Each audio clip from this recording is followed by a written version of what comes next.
welcome everybody. Thank you for being here. This is the Fresno City College Campus Community Colloquium.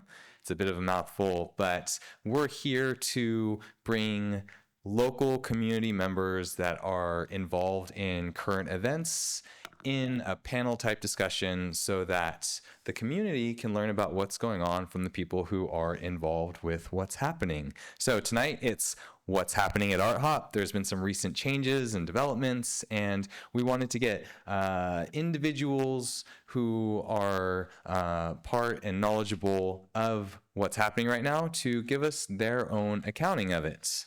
So we have Lilia Gonzalez Chavez, Juliana Moreno, oh, little baby, and Crystal Rocha. And I'll go ahead and give their bios. So Lilia Gonzalez Chavez is a Fresno native where she has been an active advocate for the arts for over 40 years. Lilia is a performing artist with over 30 years teaching and performing ballet folklorico. She served on the boards of the Fresno Art Museum and Fresno Arts Council prior to being appointed executive director in August 2011. Under her leadership, the Fresno Arts Council established the Rural Outreach Fund to support transportation of artists and audiences to rural communities.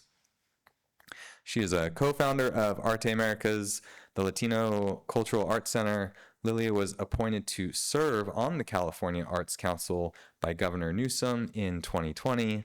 She was essential to the community arts team in developing the Any Given Child plan for Fresno. Lilia created a teaching artists training program to increase participation of local artists in schools, and she is credited for establishing the Fresno Poet Laureate program. Thank you, Lilia, and welcome.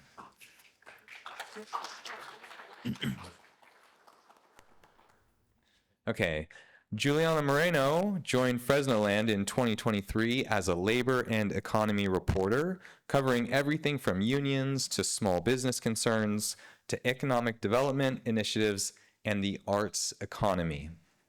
Prior to joining Fresnoland, Juliana held reporting roles at the Fresno Bee, the Virginian Pilot, and the Dallas Morning News. Juliana is originally from the Midwest and is a graduate of the University of Michigan, Ann Arbor. Welcome, Juliana.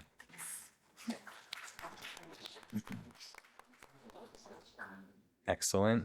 And Crystal Rocha is an artist and advocate.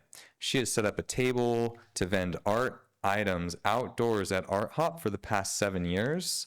Whether it's setting up events that mimic Art Hop like the first Rehop or holding art demonstrations in protest, her heart stays with the people and is centered in community. Welcome, Crystal. Thank you.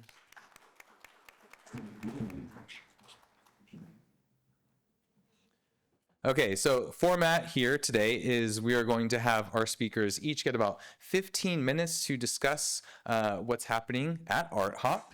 And first it will be Lilia, then Juliana, and then Crystal. And then we'll come back to the presenters for any follow-up thoughts that they may have. After that, we'll open it up to all of you if you have any questions, and it will become a question and answer type format. So if you do have questions that come up in the middle of their presentations, please write them down, hold them until it's actually the question and answer portion of the evening. Does that sound good? Yeah, great. Thank you. Okay, so Lilia, will you begin, please? Sure.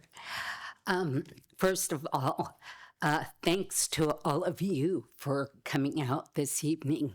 I'm sure there are many other things you might be doing tonight, but here you are. You're interested in our community and what's happening, and so I applaud you for being here and your interest. I am, as was stated, the executive director of the Fresno Arts Council. And in that capacity, the Arts Council oversees and manages, coordinates, and markets Art Hop. And Art Hop seems to have become quite a controversy. It certainly was never intended to be controversial. It was intended to be artists for artists. The Arts Council has worked with local artists since 1996 when Art Hop was established. And some folks don't realize that Art Hop is 28 years old. It didn't just happen after COVID, although for some folks, it seems like it did. So for 28 years, the city of Fresno has been acknowledging, recognizing, and in some ways supporting artists in our community through Art Hop. Art Hop was established by a group of artists, and there's a lot of confusion, and you'll hear stories about who started Art Hop. It wasn't a who, but it was many. And the ones that are most credited for it are Jane Whitehurst, Frank Arnold, Robert Ogata, David and Sharon Alexander, and the Buzz Barn. There was a place that became an artist studio over where Ogata's studio is now, just off of Van Ness, and that was known as the Buzz Barn. And that's where Art Hop got started. And these artists just wanted to visit each other's space. And they started having potlucks, sharing information, learning from each other, and working together. The Arts Council became involved when they wanted to formalize the activity and have other groups join. The Arts Council wrote a grant to the National Endowment for the Arts, and it was that grant that allowed us to print the first Art Hop brochure. And so the Art Hop brochure became a thing that was distributed to hotels, restaurants, other venues, other galleries. It currently is distributed widely throughout the city of Fresno. And some folks don't even know it exists. But it's this brochure that identifies the official Art Hop venues. Now, people will ask me, well, what makes them official? Well, official Art Hop venues are those venues that are making a commitment. They're making a commitment to our arts community, and they're making a commitment to participate in this organized event that happens on the first and third Thursday of the month. On the first Thursday, it happens downtown and the Tower District. On the third Thursday, it happens in the greater Fresno area. So you hear about Art Hop at River Park or at the Betty Rodriguez Library. So it's more than just the Art Hop downtown. We also, as the Arts Council, charge a fee of $180 per year. And in exchange for that fee, the venues get listed in the brochure, which I mentioned is widely distributed. They also get listed in an e-blast that goes out monthly that identifies what artists they're going to be showcasing. We also inform the public through Facebook. We have 2 Facebook sites. One is dedicated to Art Hop. The other is for the Fresno Arts Council, but also includes the Art Hop notices and Instagram. So for $180 a year, these venues get all of this publicity. That's the marketing piece that the Arts Council does, along with getting a new decal every year that's produced by the Arts Council, and a local artist creates that design every year and is paid a fee for that design. So the Arts Council's role in the community is to support the local arts community, be it galleries or artists specifically. Art Hop provides an opportunity for artists to show their work. Now, if you're a new artist and you've never had a studio or you've never been invited to show in a gallery, then you might just show on a street corner or on a sidewalk in front of a venue, a designated Art Hop venue. That's traditionally what happened at Art Hop. It was very free-flowing. We were often told, you should monetize Art Hop. Find a way to make money for the Arts Council from Art Hop. If we did that, we wouldn't be doing our job. Our job is to help artists make money. Our job is not to make money off of artists. And so we never chose to monetize Art Hop in any way. And we saw, particularly before COVID, we saw this interest in Art Hop that was coming from a younger population. Folks were going to the galleries for wine and cheese for years. But all of a sudden, there was this movement of young people that were showing an interest in Art Hop. And I shouldn't say all of a sudden, because it was gradual, it was happening over the years.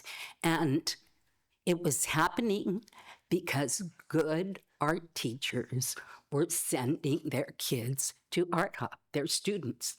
They were saying, you have to go to Art Hop if you want to see good work, if you want to see how work is presented in a gallery, go to Art Hop. So students would come to the Arts Council and they would say, is this Art Hop? Because we have a small gallery space. And we'd go, no, and we'd give them a brochure and we'd send them on their way to all the different venues for Art Hop. As they visited these different venues and they saw the activity that was taking place, many of them began to create their own spaces and use this public venue to share their work. That brought, which is what's supposed to happen, patrons, people that are not the artists, they're not the creatives. Well, they may be creative, but they're not the art creatives. And they come to see, to participate, to engage in the activity that's happening. And that was good.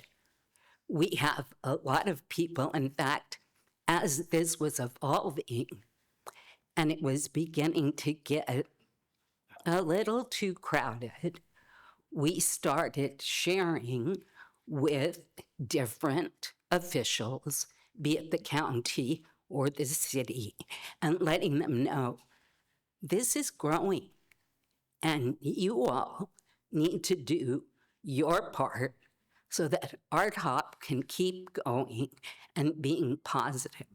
Because what we see is a little too many people on the sidewalk at one time. People are putting their booths a little too close together. We have people setting up food vending without health department clearance. We have people who are setting up other things besides art for sale. This started happening way before COVID.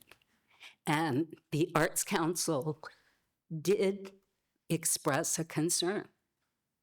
But the only way at that time we could control it is if we decided to manage what was happening on the street.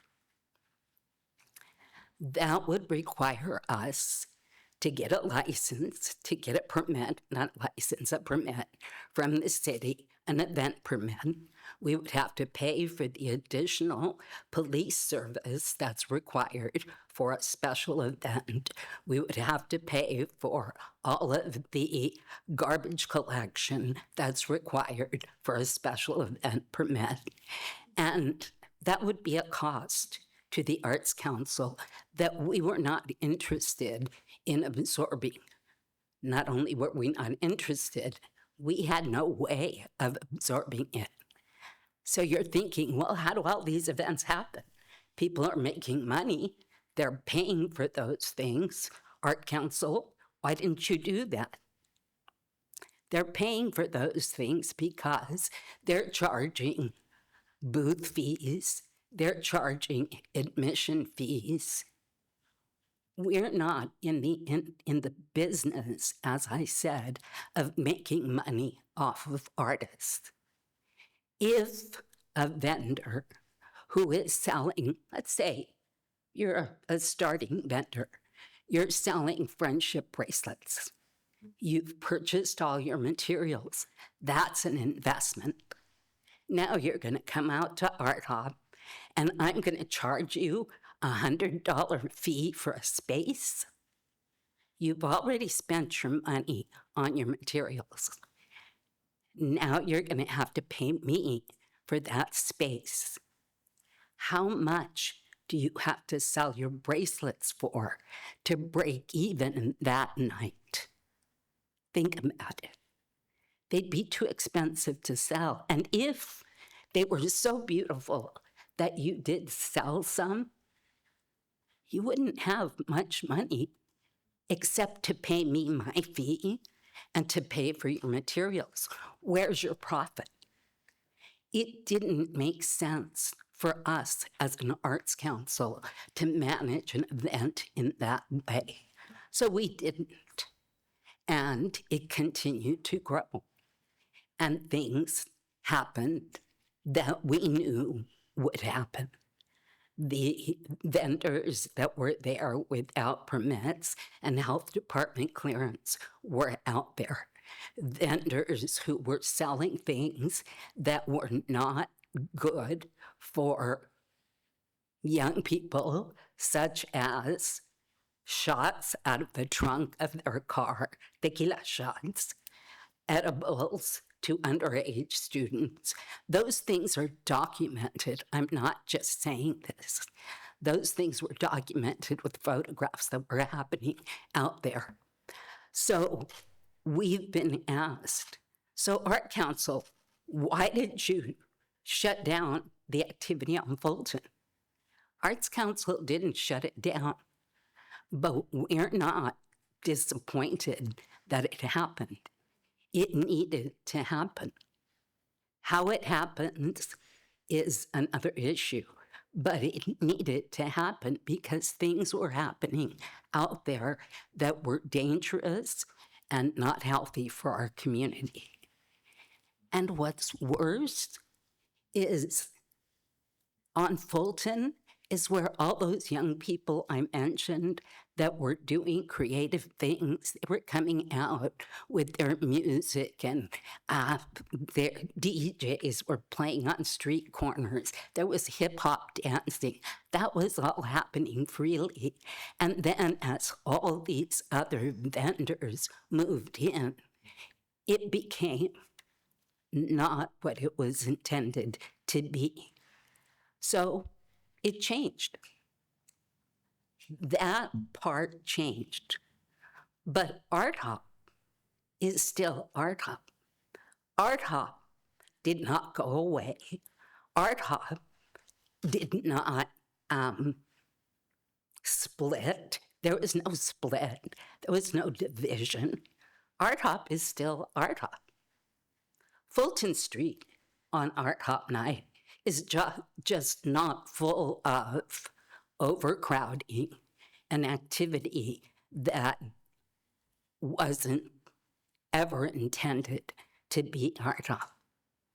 And with that, I'll defer to one of the other speakers, but I do want to hear your questions, and I do want to hear your concerns if you have them, because Art Hop is going to continue, and we will have people selling, artists, makers selling during Art Hop again.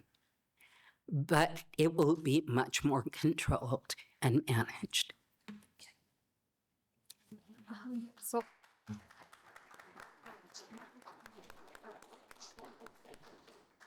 thank you, Lilia, for that kind of background that I think is important to know. I'll also briefly reintroduce myself. My name is Juliana. I'm a reporter with Fresnoland, and I'll explain a little bit about my role and how it differs from my fellow panelists. Since I'm a journalist who's been reporting on this, I'm not involved in organizing. I don't have the same relationship, but what I know is from interviews I've had with the people most affected by the decisions and the changes to Art Hop, and then also the people who kind of have the power to make those decisions. So that's kind of the perspective that I'm bringing. And then I'll also give a shout out to my colleague, Diego Vargas, who has also done excellent coverage on this issue. He's also at Fresnoland, so please also read his stories.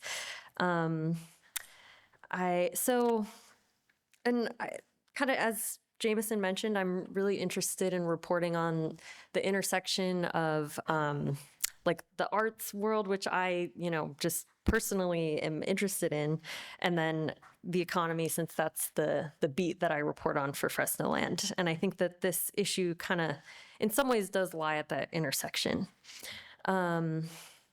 So a little bit about, I guess, kind of, because I think some of you are definitely here to think and hear about why these changes were made. And I think just to kind of recap what I understand from what city leaders who had a role in making this decision told me. So like Lilia attested to, Art Hop has been around for decades. It's evolved over that long period, of course. And I think, so I've only seen post-pandemic Art Hop. I've only lived in Fresno for about 2.5 years. And something I will also say is just kind of an Art Hop anecdote. My friend who moved to town a little bit after I moved to Fresno, we ended up going to an Art Hop because I am also a regular attendee. And I just remember her saying that she didn't know that many people lived in Fresno until she went to an Art Hop for the first time. And I think that I felt similarly the first time I went. And it was so cool to just see so many people, brought out in the name of art. And yeah, I don't know. I think it's this very unique event. And it brings people downtown. I'll kind of touch more on that a little bit later. But I think that's unique as well. Although there are venues, as you'll see in those maps, in the Tower District as well. But in terms of the change that was first announced in, I believe, leading up to the August Art Hop, that was kind of when there was a press conference from city leaders announcing that at the August 1st Art Hop, there would be no outdoor activities. And in some ways, I think that is, and I think, again, the identity of Art Hop has evolved. There's also kind of, some people describe to me there being this sense of like two different worlds. There's the indoor component of Art Hop that's always been there, taking place at gallery spaces. But then there was also this kind of street fair component that, evolved organically and brought a lot of people outside and was very visible on Art Hop nights. And so I think, and I'm sure Crystal will talk about this, that definitely took, I think, vendors in the city by surprise. Several that I spoke with talked about how Art Hop is this very significant night of business and income. So kind of suddenly finding out that they wouldn't be able to vend outdoors in a couple of weeks leading up to that August 1st Art Hop came as a surprise. It wasn't something they could really prepare for adequately. And I think that's kind of part of what led to a lot of this debate and backlash and so on that you'll hear about more from a more personal perspective. But in terms of explaining why that decision came to be, again, I think Lily has spoken about that a little bit. But other things that city leaders have shared is that, so Art Hop, it kind of blew up into this event that draws tens of thousands of people downtown on a given night. And in terms of like who's kind of responsible for things like cleanup on the day after or safety and policing, restrooms, things like that, I think that was kind of something that the city had not totally accounted for in terms of that many people in one place at one time, and was something that by putting this pause on outdoor vending at the August 1st Art Hop and then kind of reevaluating, that was kind of the city taking this opportunity to look at those unaccounted for and not very like centralized things. Something that people also spoke about was how Art Hop was or at least the outdoor component was kind of decentralized, like I said. There are several organizations that kind of worked with vendors across different hubs across downtown. For example, Fresno Street Eats, they have traditionally organized vendors in the brewery district, and there are other groups like the Alley in the Valley and Mas Fresno and Bad Kids Club. But they all kind of had their own relationships with vendors, organized them across different places, and there hasn't been this sort of central backbone. And that's kind of what has changed in the wake of this decision. As I'm sure many of you know, the outdoor component of Art Hop is kind of getting reincarnated in the form of Why Not Wednesdays. The first one just took place a couple weeks ago. Or maybe it was more recent than that. I'm losing track of time in September. But and some of the changes in terms of what that event offers is that, so now the Downtown Fresno Partnership is collecting vendor applications and fees for people who want to have a booth or a food truck on those nights. And then they are still working with those vendor organizers that I mentioned earlier, like Fresno Street Eats and others, and then kind of organizing along Fulton. Some of the other changes that city leaders have emphasized is that now artists who participate or perform on Why Not Wednesdays are getting paid, and that's part of, I believe, what the vendor fees help fund. I might be, someone can correct me if I'm wrong about that, but yeah, that's kind of like, I guess, where we're at now in terms of what changed and kind of the two prongs of the event that now exist. I think a couple things I'll add that I think are like part of this conversation and that are worth thinking about. One thing that stood out to me the most when I first started reporting on this is, so Mike Oz of Fresno Street Eats, when I was asking him, for his thoughts on the changes to Art Hop, I think he was worried, and I've heard this worry kind of echoed about what this would mean for downtown Fresno and the future of downtown Fresno. The city, including Mayor Jerry Dyer, placing big bets on downtown and revitalization and, want a lot more people to live and work downtown. This kind of connects to $300 million in funding that Fresno was promised for downtown revitalization. The city has not received the majority of that funding that's supposed to come from the state of California. But, in the wake of that, the city leaders want 10,000 people to live downtown. Right now, there are only about 3,000 people. They want to upgrade infrastructure. They want downtown to kind of be this ideal hub of opportunities for housing, work, and then play, which is kind of where this factors in. But yeah, I think this sort of fits into that bigger conversation about the future of downtown in some ways. That's one thing I wanted to note. I also think that this conversation, like in terms of some of the themes that have emerged, there have been questions about who is Art Hop for, like what's the audience of this event, who attends this event, and then also like what defines art at Art Hop, like, because is there this distinction between the art that's in the galleries and kind of traditional fine arts, visual art, things like that, as compared with like what people sell on those nights, or food, like is all of that art? Do people have different thoughts on like is some of it art, not all of it? I don't know. Those are just things that have come up. And then I think like Crystal will also be able to speak to.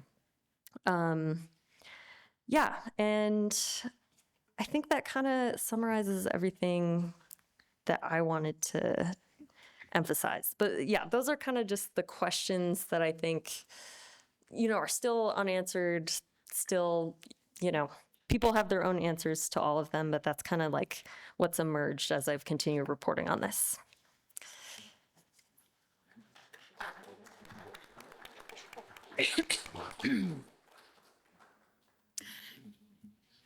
Thank you, Juliana, for sharing your perspective from the news side.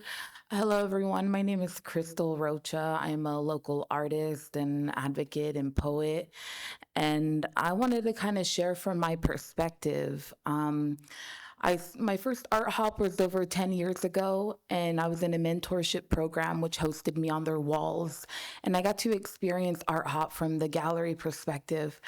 And that's when I found out that that was my calling.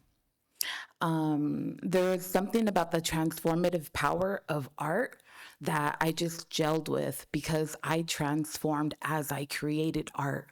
So it had become this sacred thing in my life. So in 2017, I became a regular vendor. I did FedEx copies of my art. I did handmade stickers, and I was a vendor. And I would usually set up around Cornerstone Coffee, the Stanislaw in Fulton.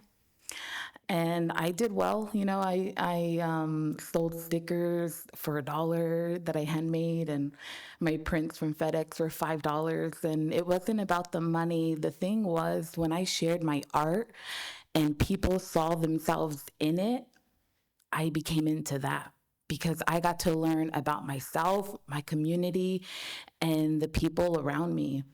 And I just couldn't get enough of it.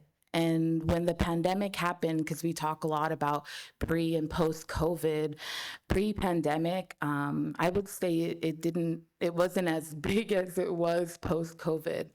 But we started setting up again early. We were one of the earlier vendors to start propping up on Fulton Street again.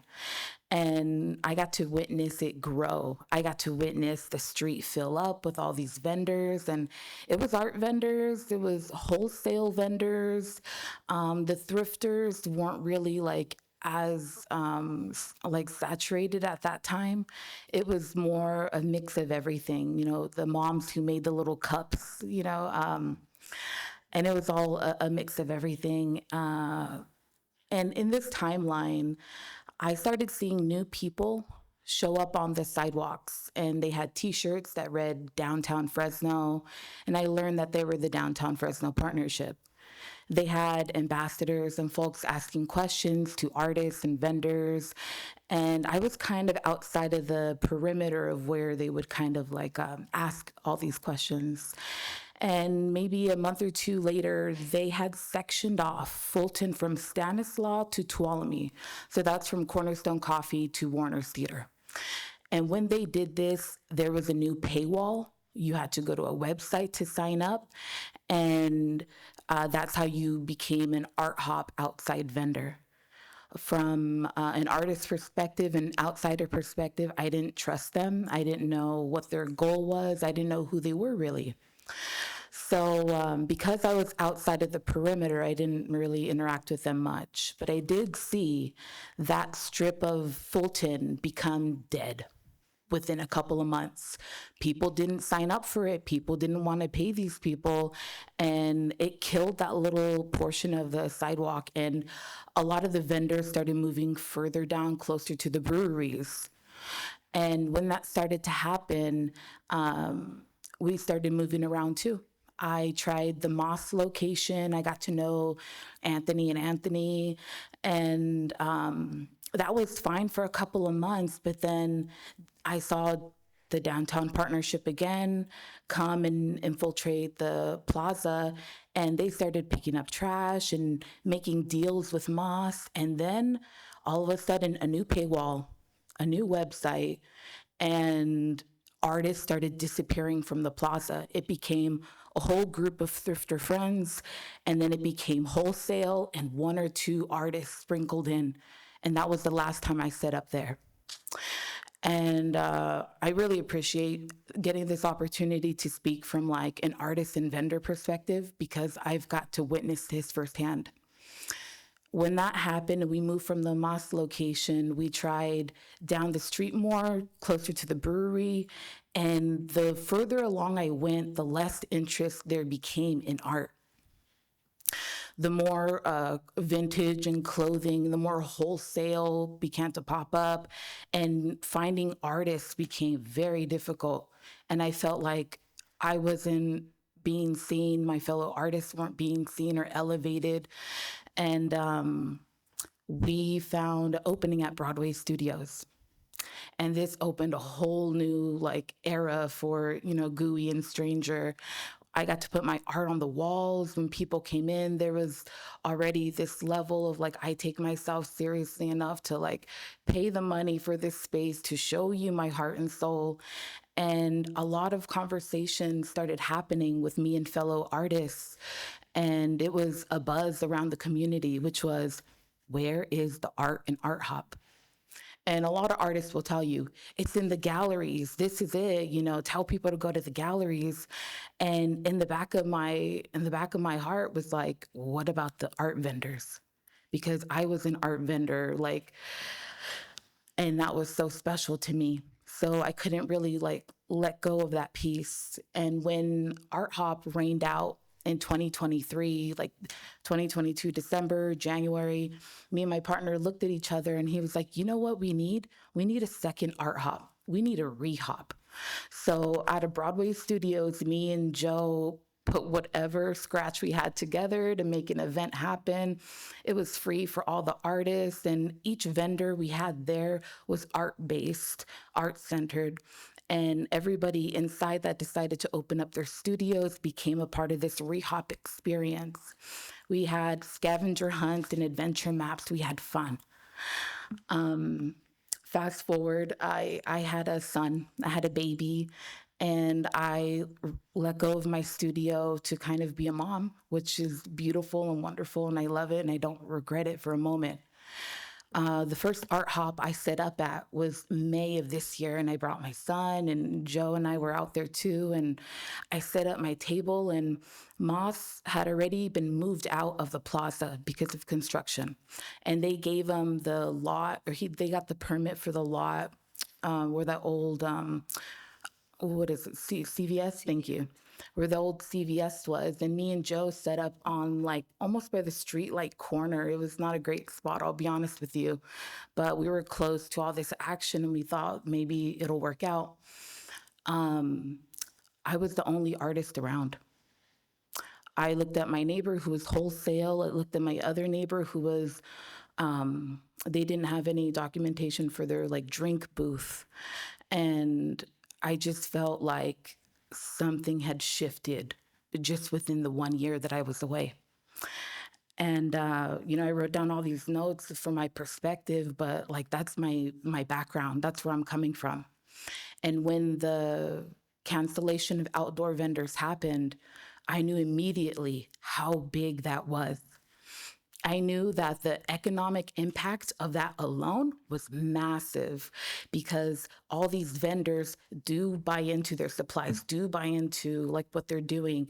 And for that opportunity to no longer be there, that's massive. The businesses that depend on that night alone, I've heard from many small businesses on Fulton that the Art Hop was the night they made their rent for the month. And that's huge for a business. And so that impacted many small businesses and impacted many vendors, not just art vendors. The sudden cancellation, I believe, was a really harmful move. It could have been done a lot better, could have been done with actual community input. And as much as I have been, weary of these new Wednesdays, it did create a new avenue and channel for vendors who maybe didn't fit in with Art Hop, the wholesale, the food trucks, the vintage vendors. So I really hope for its success, and I really hope that it's something that helps their communities out. But I still feel displaced as an artist. And so my advocacy became to create a space where art vendors could go to on Art Hop that is safe, that is organized, that has a potential to grow, so that the people who fell through the cracks of this entire fissure also have an opportunity. Because I've been a part of a lot of events in town as an artist, and artists are usually tokenized. You add art to an event because that's where the culture and the vision is of Fresno and from Fresno, and then you have everything else. And I believe the whole thing is beautiful. And what organically grew at Art Hop was amazing. And then the whole thing about letting something grow so wild is you got to prune it a little bit. You got to put some love into it. And like you have to go to like first principles of like what is the intention of Art Hop itself. And I see, I had a good friend tell me, maybe this is a good thing. And this is me when I was so upset about it still. She's all, maybe this is a good thing because it gives us a chance to recreate, reinvent like a new version of Art Hop that is inclusive, and it is all the galleries, it is all the businesses hosting artists indoors, and it is a safe outdoor space for art and creative vendors to have a platform and to be centered, because we got lost in the mix. And although I love the entire picture of Art Hop for all, it's like art is at that center. And to kind of end what I kind of wanted to share with you, I wanted to kind of point out this painting here. It was created this last Art Hop, and it was a collaborative piece where people were invited to write down what they love about Art Hop. I expected food trucks, clothes, art, and what I got was like family, friends, community, unity, support. And I'm like, that's what it's about. It's not about this food truck or that vendor. It's the entire experience of coming out and being a part of a community. And with this whole thing, it took that from the people. And now we have all these questions and perspectives. So, I'm really glad to be here to share that. And I'm hopeful. I'm very hopeful. And thank you for your time.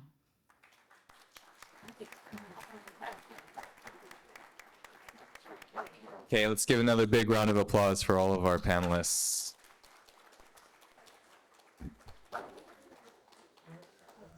Lilia or Juliana, would you like to say anything? Do you have any thoughts from the other presenters?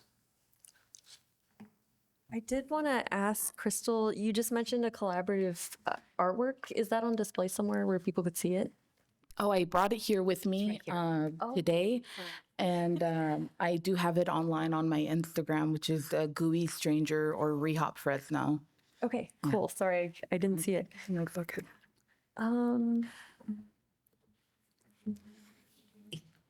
I just I just want to emphasize that there is no two-pronged event. There is only Art Hop. Art Hop is and has been for the past 28 years an event that's committed to bringing people downtown through the arts. Its intention from the very beginning, from those artists that wanted Art Hop to be, that it would contribute to the overall economy of our community. There is no two-prong, there is no split, and people who use that verbiage are not helping our situation. We need to be clear. We are a united arts community, and Art Hop will continue to support that united arts community. Thank you. Great. Okay, we'll move into the question and answer portion. I've got a microphone and we'll come around. So anyone who has a question for any of our panelists, please go ahead and raise your hands. Yeah, I'll come around. I'm going to bring you the microphone so everyone can hear.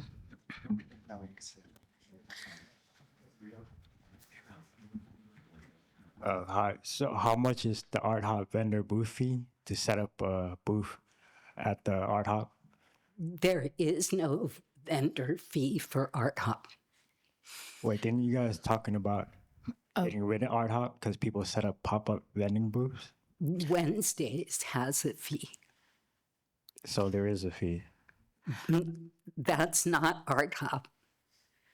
Why Not Wednesdays is not Art Hop. Is there a fee? Yes, for Why Not Wednesdays. How much is it? I believe so. If there's an online application for a booth that occupies, like, I can't remember the exact measurements. It might have been like I'm not going to say it wrong, but a smaller booth is, I think, $50. A larger booth is $100, I believe. And then food trucks also pay $100, I believe. Is that a year-round fee? That is, you pay that fee per event that you attend. But Art Hop is free to set up, right? Art Hop, right now, there are no vendor booths during Art Hop. So On first Thursday, downtown and the Tower District, actually, downtown has the restriction for no booths right now. The Arts Council is looking into how do we bring back vendor opportunities for artists and makers. And once we determine what that's going to look like, and it probably will be with working with particular event managers who are going to commit to curating spaces that are specifically for artists and makers. And those event managers may charge a fee, but that is not a fee that the Arts Council will impose.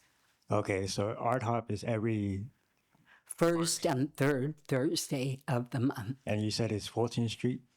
And there's No, Art Hop doesn't happen just on Fulton Street.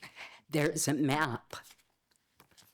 And this shows you all the Art Hop venues. Okay, so you said it's citywide, but you said there's no fee, so anyone can set up a booth at Art Hop? So I kind of like know what you're asking in a way. There's the Why Not Wednesdays that are charging $50 to $100 for their event. And then Art Hop specifically itself has never really organized outdoor vendors to charge them. There used to be individual organizations and people that had spaces and spots that would cost anywhere from like $20, $30. And those are up to like the individual organizers. But since all of like the permits that they used to have and the spaces that they used to organize are no longer happening, it's no longer applicable. There are people who are still setting up in different spaces downtown for free. And there's just a city-wide ban on outdoor vending still. So it carries a risk of code enforcement, but they still have not been able to cite any code. So it's really, at your own risk on that. But as far as like Art Hop officially, they don't charge for booths at all. And then for the Why Not Wednesdays, it's a totally separate event that does. Yeah. There's this whole issue of like the city not wanting or permitting outdoor vendors still. That still has not changed. So it carries the risk of code enforcement, even though I'm not really sure what code that even is. It's really up to your own risk. And as like a fellow artist and vendor, I'm not gonna police you on that, bro. Yeah. Thank you very much. Let's go right here, please. Yep, come on, Rigo.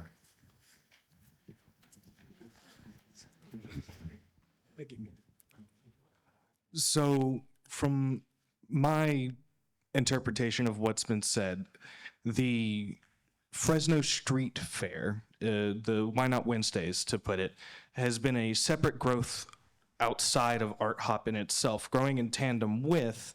However, from the way that y'all put it, it seems as though it's taking away from the spirit of Art Hop itself,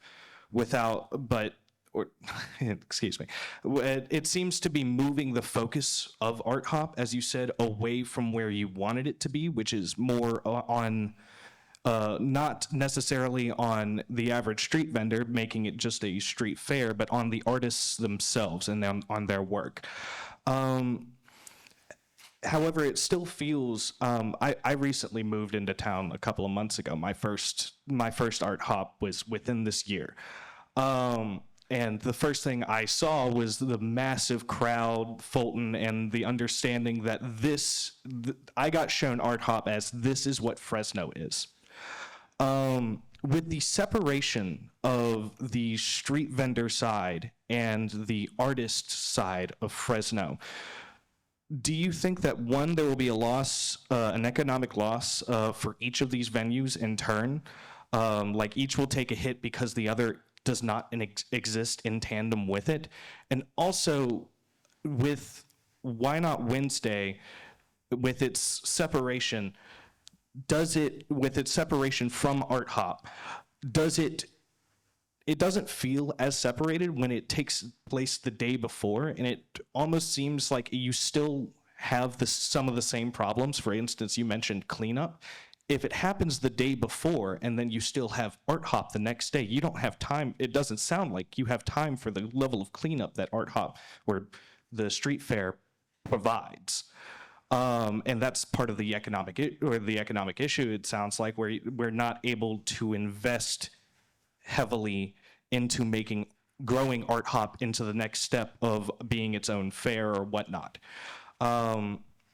Would separating them further be to either the betterment or the detriment of either of these things? For instance, instead of having Wednesday and then Why Not Wednesday and then Art Hop Thursday? Why not the idea of, for instance, separating them by 2 weeks? So now you have two different downtown events happening on a bi-weekly schedule. That is what is occurring. Art Hop happens on the first Thursday of the month, and Why Not Wednesday is the third Wednesday of the month. Okay. It's like we could have Timely Tuesday on the second week of the month. I mean, there are 5 days of the week, 31 days in the month. You could have an event every day downtown, and if there was enough public demand, we'd be partying every night. But, but right now, the Art Hop happens on the first Thursday, and Why Not Wednesday happens on third Wednesday. Great. Thank you very much. How about over here? Any questions? Yeah, in the very back. I just wanted to clarify what I heard, if you're getting a little bit late, just for in December, sorry. So you had said something about the 4 predetermined zones with the specific promoters. Thanks. I remember because I was in the room for a couple of the meetings that we had over at City Hall about this. And just some of the early criticisms were that, like, no, this isn't really like what the issues are, right? Like it was a million different things that were being thrown at us, like, oh, the police staffing, oh, this, oh, that. And everybody in the know, we all know about the little, like the shadow downtown network, right? So if we all already had an indication that those 4 zones or 5 zones were at play, but nobody had confirmed that until right now. So is that going to happen? Because that's like a closed system. So now all of the vendors are gone, right? So that's already done. So now if we do bring it back, it's not going to be everyone given that same opportunity. It's going to be the people that those predetermined vendors, the promoters that are going to get those zones already work with. That's how that works. It's called a closed system. So I just want to get clarification on that. Is that what I heard? So as far as Why Not Wednesdays, that is kind of what's happening because they're, She was talking about Art Hop downtown with the galleries, right? oh, with the galleries. You said bringing back art vendor opportunities, right? Okay. In zones. No, there's no zones. I don't know if I misspoke perhaps, but I don't think I mentioned zones. Okay. But the idea is that every Art Hop venue is its own business. Every Art Hop venue can choose to have vendors in its storefront if they want. If they want to do it this next first Thursday, they could do that. So they could invite individual artists and crafters to set up in their storefront. If we move forward and expand it further, right now we're exploring the possibilities, what's realistic, because what we don't want to lose that right now we've given up is an opportunity for individual artists to still participate in Art Hop if they're not attached to a studio or gallery. We don't want to lose that completely. So we're exploring different ways that that can still happen. Okay. Great. Can I also, Thank you. or can I add briefly? Yeah, please. I was wondering if maybe it was one of my remarks that you were thinking of possibly. Oh, it wasn't? Okay. Nope. Okay. We just talked around what I was going at, so I think we should maybe talk about it offline, because there are specific promoters that are in specific zones that have preferred customers. So if a part of what caused so much friction, not just in the artist community, but in the downtown greater community, which should concern everybody in this room, because we all live here, right? So if everybody was irritated by the way that this was done, why are we not thinking like, oh, how can we not be dicks to everybody in the future? And I can tell you already, because I've lived there for 7 years, that they have a list that they're going to go to, and then they're gonna say, oh, look, here's a solution, right? But all of the other stuff is already gone, because McGowan and Dyer came in, and the downtown partnership, and Mansell's brother, and that's why it sucked. Respect, with respect. Do we have a response to this? Make sure that I didn't mishear, because there's a lot of chatter that this plan was already put in place. And what I heard when I walked in was that in the future, for art hops specific to art vendors, that there would be zones that promoters would then be able to bring specific to art vendors down the line for art hop, not for Wyoming things. Okay, yeah. Do we have a response to this? I hope I'm explaining that. Totally. I'm gonna try to touch on that because I'm trying to understand it myself. But when you have like Art Hop as an event and you have all these different organizers and promoters kind of come into the picture, that helped make it grow exponentially. And I think when all of that happened, the different type of vendors started to change.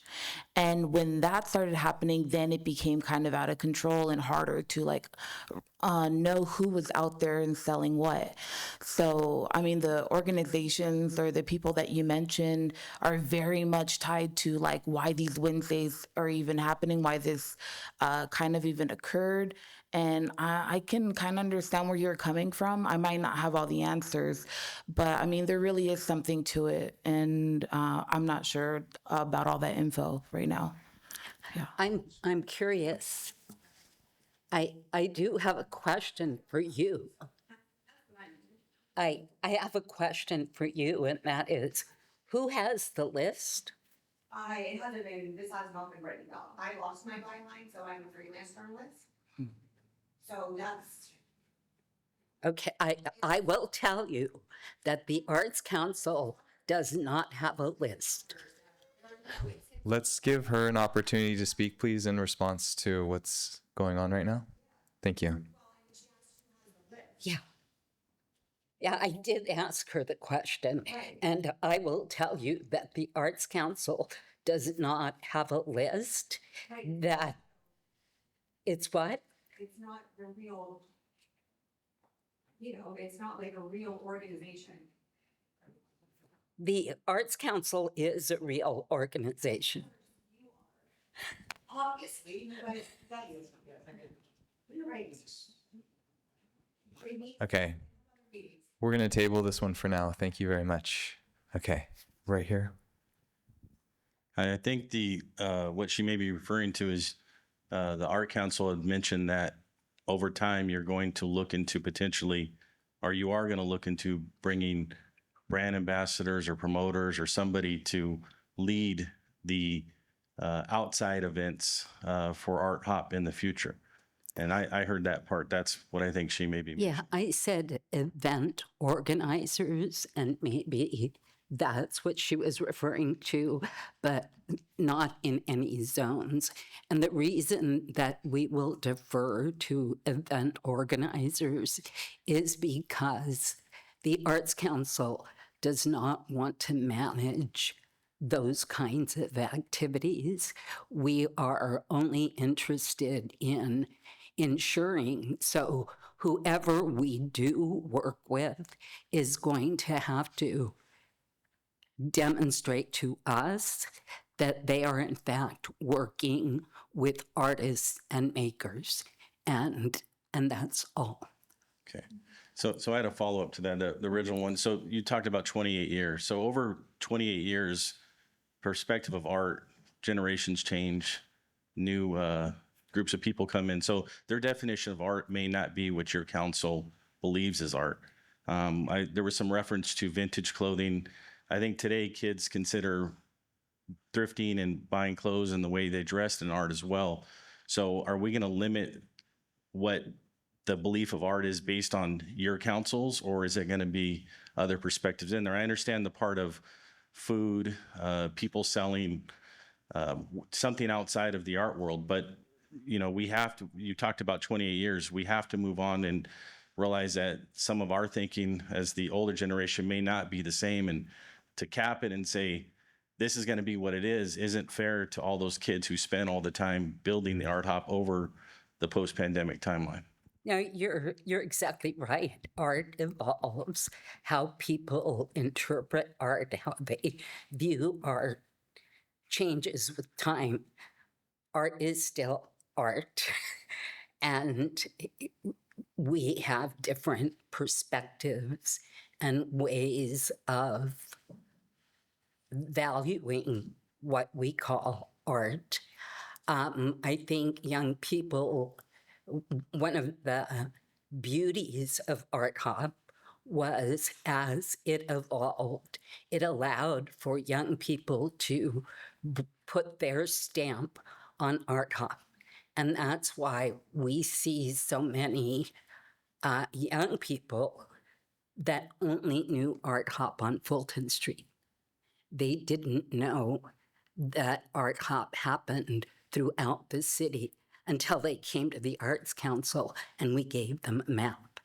But I don't think there's any limitation on the part of the Arts Council in terms of welcoming young people's perspective. But art is still art. I think the other part that you mentioned, art not became more than art. It became food vendors, people selling wholesale items as tier.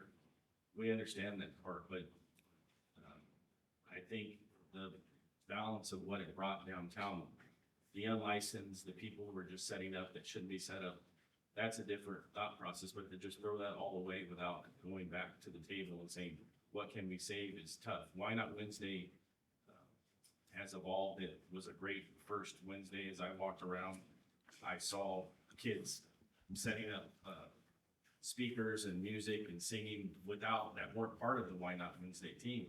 But that stuff has to be allowed to happen for us to bring the kids out and keep this moving. So Agreed.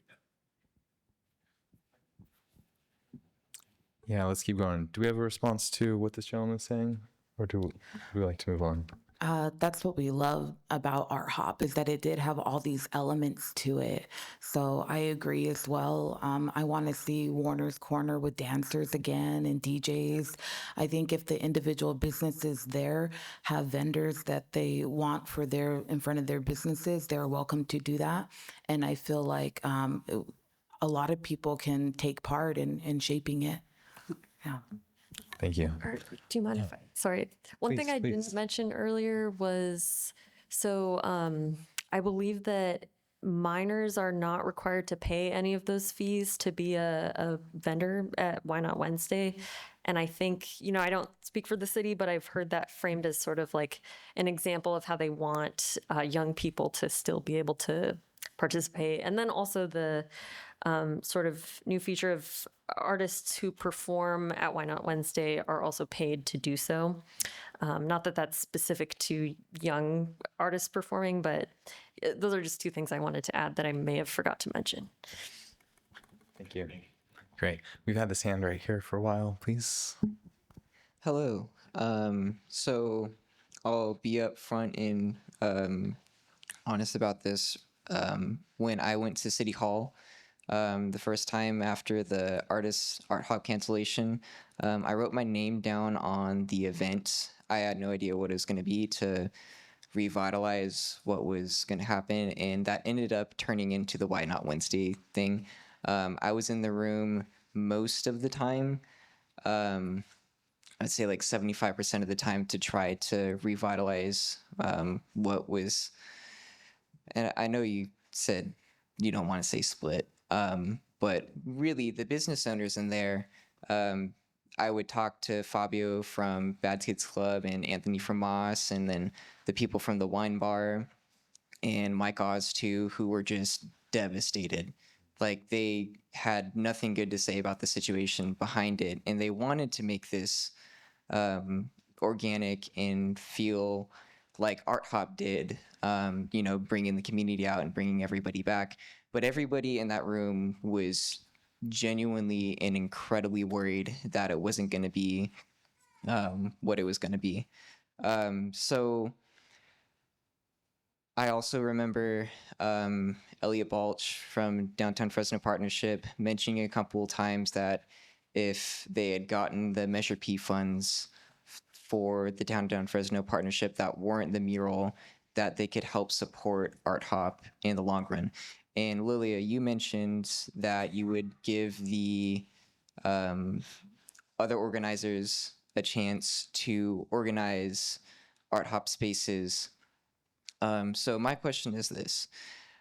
Since I am part of an organization that wrote a successful grant for Measure P, and art hop is something that I am incredibly passionate about. I've been to every single one's almost since COVID, or if I'm not sick.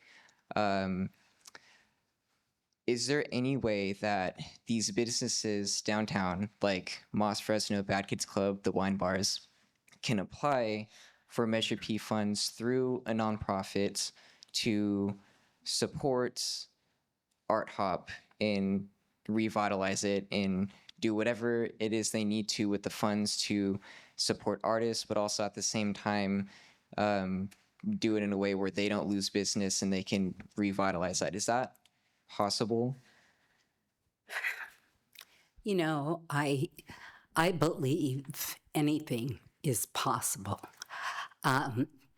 There are several special events that are currently funded with Measure P funds.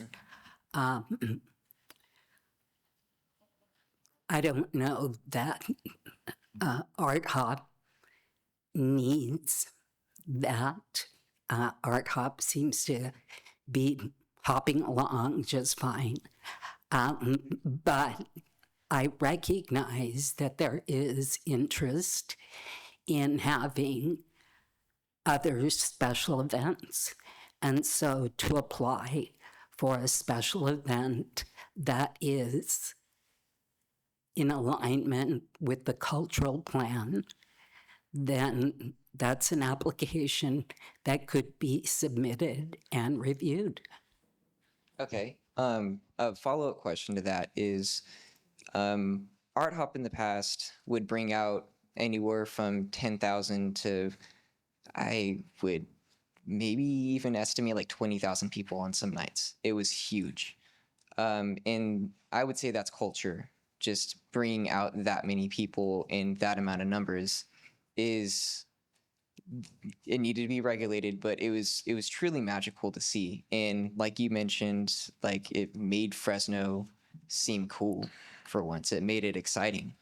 And it's going to take a long time for the Win states to build those numbers if they're going to do that. And with the Art Hop cancellation, or I don't want to say cancellation, but with the Art Hop change up, it's also going to take a while for Art Hop as it is to revitalize that. So are there plans for Art Hop to revitalize those same numbers, or is that not the goal? Is it not the goal? It's probably Art Hop. Art Hop's goal is to have the community engage with, and I'll say the general community, engage with the arts community. That's the goal. That it happen inside of galleries, that it happen on sidewalks, that it happen, throughout our city is what Art Hop does. It is what it is. If what you're suggesting is that the vendor fair is what made Art Hop, then no, there is no goal to create that again. What Art Hop has been and will continue to be is an opportunity for artists to share their work with the community. Great, thank you very much. We have a question. Yep, go ahead. Back over here. Oh. Yeah. Oh. Just a student participating in this. At first glance, our main goal is community, right? I feel like there's a lot of hostility right now. So why not create a sounding board for FCC to collaborate with this initiative, with both initiatives? We see that there's a need, and it's obvious and apparent that there's been some lack of communication or miscommunication. So we'll use technology to our advantage. So create a sound off board where do monthly check-ins, weekly check-ins for volunteers, where you don't have to pay event directors. Maybe redistribute those funds to an initiative here that's representative through the education board.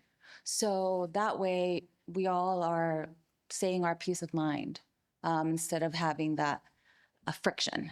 So I'm just saying that as a student. I have attended Art Hop. I have yet to attend Why Not Wednesdays, but I feel just like the regular community is going there for a good time. They're enriching their lives. They're standing there to just to kind of get out of their comfort zones. And I think that's about also bridging instead of a lot of conflict. So I'm just saying that for my end. Okay. Response.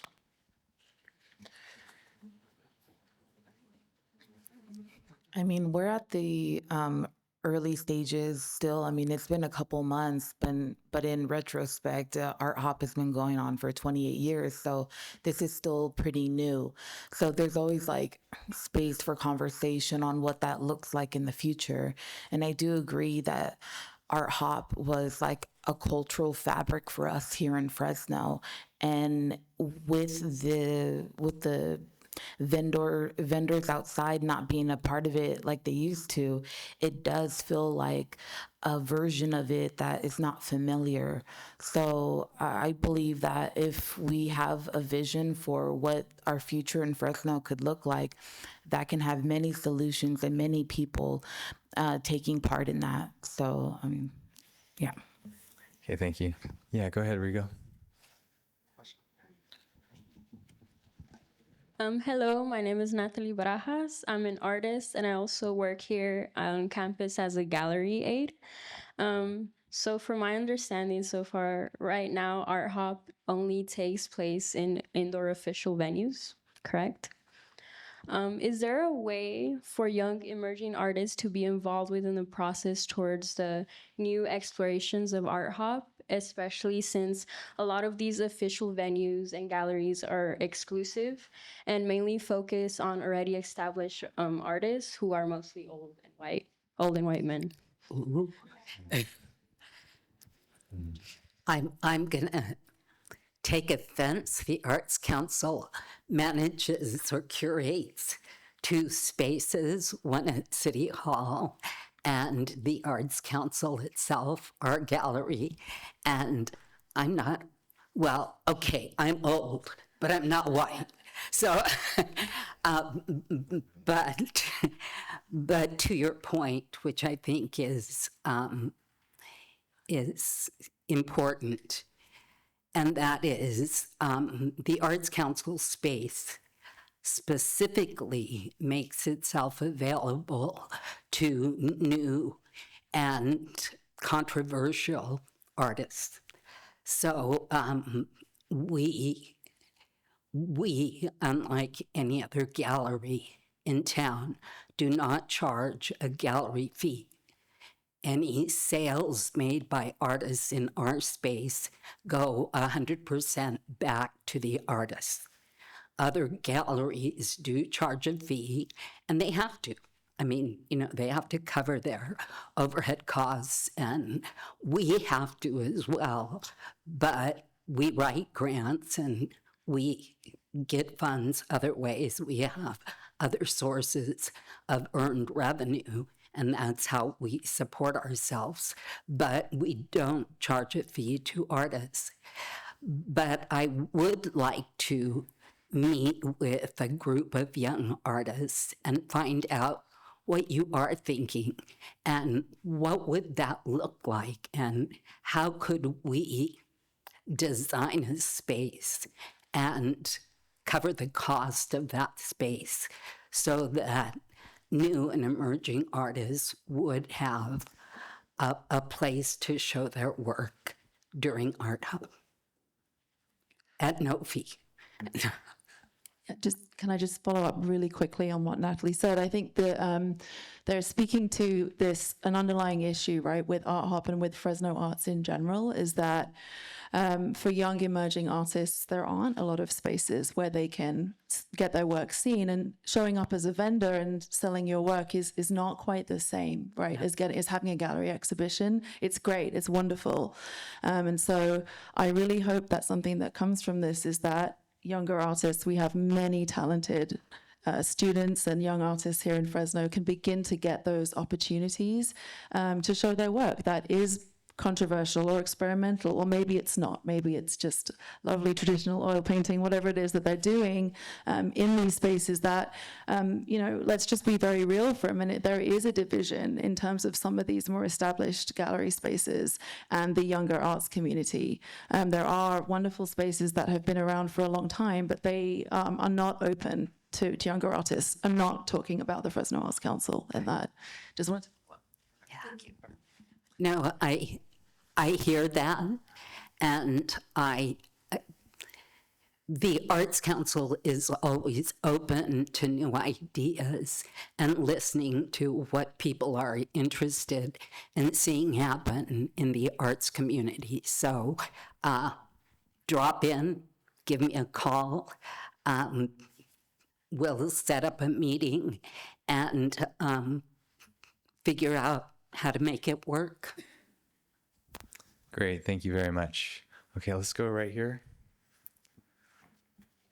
Yeah.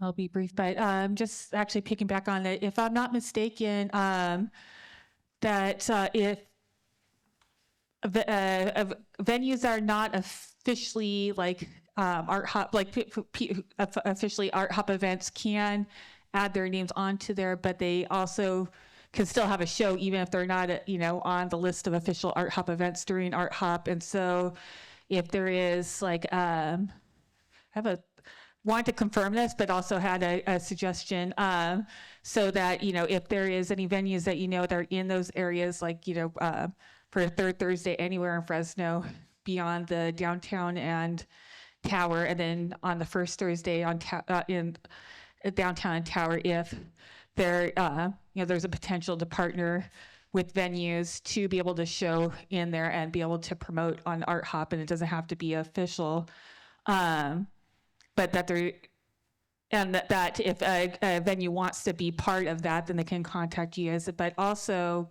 made me think about the idea that maybe it might be helpful, because I see some venues that have little signs that say, if you want to join, show your work during Art Hop, to call us. That maybe it might be helpful to have a way to promote the ones that are looking for people to show their work in there, so that people can know what venues are looking for people and available. But yeah, I wanted to bring that up as far as like what is available outside of the, the members' galleries and other things that people potentially could be a part of, and what are the options as far as showing during Art Hop. Like I said, beyond member galleries. Yeah, Great. When Art Hop began and a fee, an annual fee, was charged for venues to be official venues, the beautiful thing was that the arts community itself said, we are supporting our own art community. We recognize that we have an economic benefit to this city. And so we collectively are going to charge ourselves so that the Arts Council can continue to effectively market and bring more people to the downtown galleries. And at that time, It was downtown Tower District, and even the Fresno Art Museum was part of the original Art Hop. But it was an assessment that artists and venues chose to put on themselves. As Art Hop evolved and people saw, wow, folks are coming down here, we want to do this too, but we don't want to pay the fee. So some folks don't pay the fee, that's true, and we call them rogues, but we don't stop them. We can't. We're not the Art Hop police. We manage what we manage, and other people who want to do their own thing, if that's what they want to do, and they have a space and a license to do it, they do it. Thank you. I didn't actually know about the whole process of the venue thing, so that's helpful to know. Well, thank you, everyone. That's all the time we have for tonight, but let's give it up for our panelists again one more time.